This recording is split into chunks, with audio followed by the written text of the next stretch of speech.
তের বছর আবার এদিকে তাকা, এদিকে তাকাস কি? 5,000 লোক লইয়া আসো, আমি একা বেড়াবো, কথা কবি না, এদিকে কি তাকাস? সব জায়গায় এগুলো চলে না, তোর বাপের জিনিস না। এখন যদি কই এদেরকে যারা আমার সাথে আসে যাই একাল ফিরে আর কথা বেশি বুঝছেন না আপনার? তোমরা আমার দিকে তাকাও, ওদিকে তাকাইলে আমি বয়ান বন্ধ করে দেবো। বয়ান চলবো না বন্ধ? এখানে যদি 10,000 মানুষ আক্রমণ করবে লাগে, 10,000 মানুষ যদি আসে আক্রমণ করবে লাগে, তোরা সবাই বইয়া দেখবি ফ্রিডম আমি কথা কয় না কেন? অত জীবনে কত মস্তান সাইজ করছে, আমি পুরা বংশগত মস্তান, বাদশাহী বংশের লোক। আল্লাহ চুপচাপ কথা শুনবো, আবার এদিকে তাকা, নামে যাবো আমি। কিন্তু আমি বলছি 3 জনকে কেন্দ্র থেকে অবতীর্ণ হয়েছে, কথা কয় না? কয়জন? সমস্যা আছে তো কি হয়েছে? সরাসরি হ্যাঁ একা না, কি করছে এরা? আয় তো পাই না রে, হের দোষ গেলে তুমি মাইরে না বলো তাই না? পাজি কোথায় গেল? তো আমার কাছে এগুলো বাঁচবে না। আমি না কইছি তুই আরো 10,000 লোক নিয়ে আসবি, আমি একা বিড়াই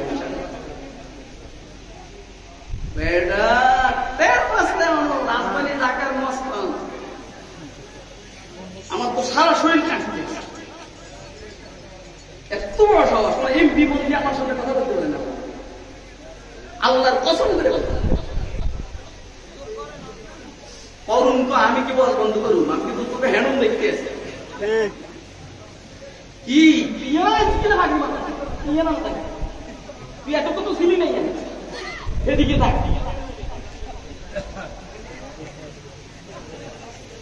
10-20 জন এখানে থাকবি, আগে শুনবেন যাও না চল, কথা কয় কথা শুনবেন আপনারা, একে শুনবেন, আপনারা দেখান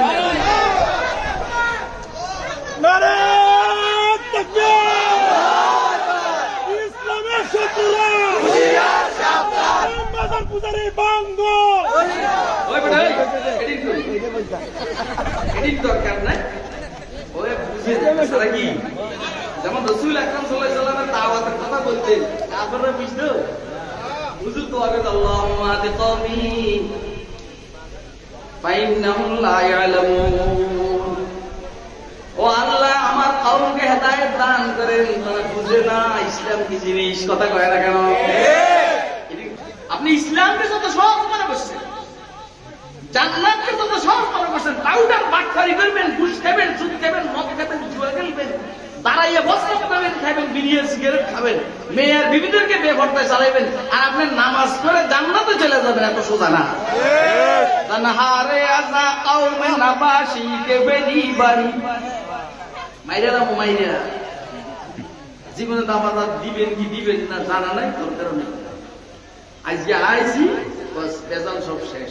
ঠিক জানহারা আযা কওমে নাবাশি কে বেনি বাড়ি হকরা বসজুদে নবীরা বদরুদে,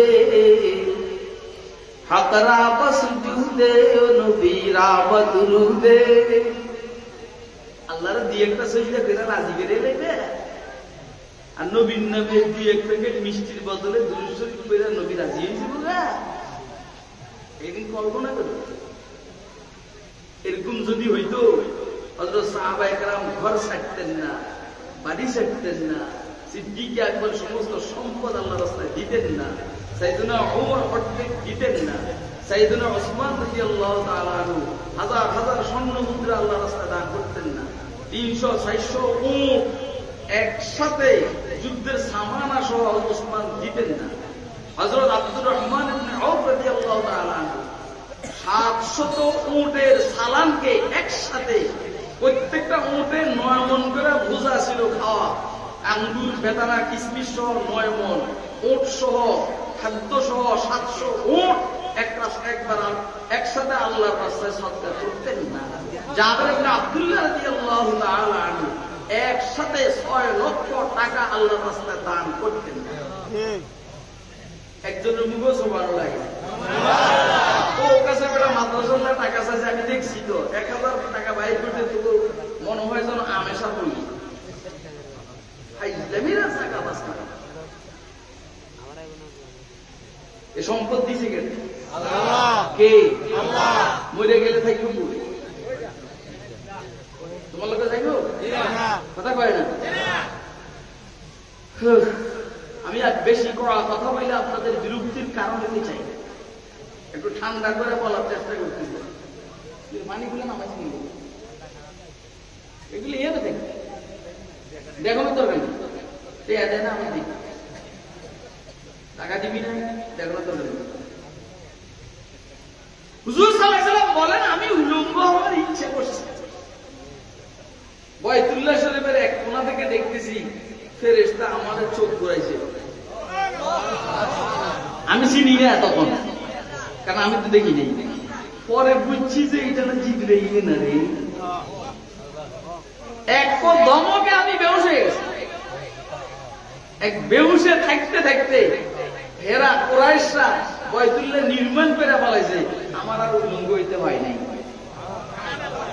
সুবহানাল্লাহ করবেন না আপনারা?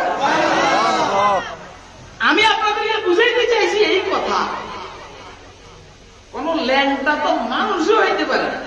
কুত্তা ল্যাংটা থাকে, শুয়োর ল্যাংটা থাকে, গাধা ল্যাংটা থাকে, গরু ল্যাংটা থাকে, হাইওয়ান জানোয়ার উলঙ্গ থাকে, বরং মানুষ উলঙ্গ হইতে পারে। যে মানুষ উলঙ্গ হবে সেই কি মানুষ না অমানুষ? যে অমানুষ সে কি বুজুর্গ হইতে পারে? আপনি ল্যাংটার মাজারে যাবেন কেন? আমার কথা বুঝেন না? কে কে বুঝতেছেন? আপনি ল্যাংটার মাজারে যান, কি আছে ল্যাংটার মাজারে? ওই ল্যাংটার মাজারে আছে দেখি আছে জি এটা তো দেখাই কথা কর না আছে জিটা এটা কি? আচ্ছা আপনারা, আমি এখন আমার পকেটে এত টাকা নেই, বাকি 50,000 টাকা আছে। আপনি এই 50,000 টাকা আমি এক খুন্তি মাকে ওয়াদা করছি, এখানে কোন আল্লাহর বান্দা যদি ল্যাংটা হইতে পারে নিয়ে নেই, শুধু 3 মিনিট দাঁড়ায় দেখবেন ল্যাংটা 50,000 টাকা দিব। আমার পকেটে 50,000 বান্ডিং আছে, যেটা 50,000 সব সময় এটা থাকে। আমি বলে অন হুজুর হতে চাইতে আপনাদের ধরুন আমার লো মুসিব কি বলছে, আমার সামনে ডাকাত দাঁড়াইতে পারে না। আমার গাড়ির 70 বছর জিন থাকে, কি থাকে? হ্যাঁ, অন্তত 16 হইতে 20 জন থাকে। আমার গাড়ি রক্ষণ করে। এখন স্টেজের আশেপাশে আছে, স্টেজের আশেপাশে আল্লাহর দয়া। আর গাড়ি দিয়ে উঠলো বস, এরা হেঁটে উড়ে দিতে থাকে, আমার গাড়ি চলতে থাকে। যা হোক খায়, এগুলো অন্য কথা। আর এরা না থাকলেও কি থাকলেও কি, আর আমার সামনেই তো দাঁড়াই যেতে ওই 50,000 টাকা দিব, তুই উলঙ্গ দিব 3 মিনিট। তার মানে তোমার শরম তোমাকে নিষেধ করে, তোমার লজ্জায় তোমাকে নিষেধ করে কি উলঙ্গ হওয়া যাবে না। বলেন যার শরম আছে সে লজ্জা হইতে পারে, সে উলঙ্গ হইতে পারে না।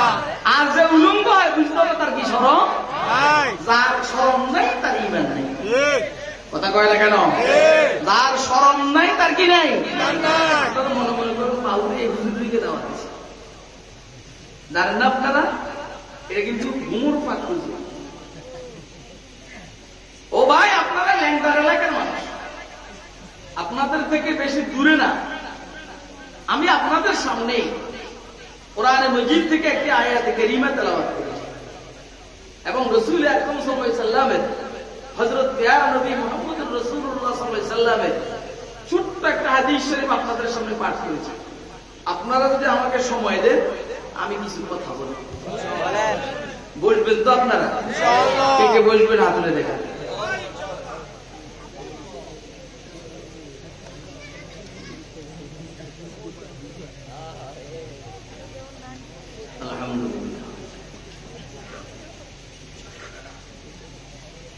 দেখেন, আসলে আমি অন্য কোনো বিষয়ে আলোচনা করার নিয়ে করছি। আমি স্টেজে বসার পরে ফিকির করতেছিলাম যে আমি কোন বিষয়ে কথা বলবো। ওই ঘরে ছিলাম যখন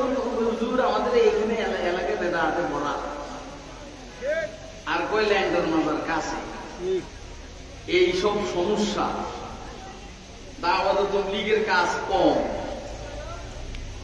এক মসজিদে দাওয়াত তাবলীগের লোকেরা গেলে পরে আবার খোঁজ করণ লাগে কোন মসজিদে যাইতে হবে, কথা কয় না।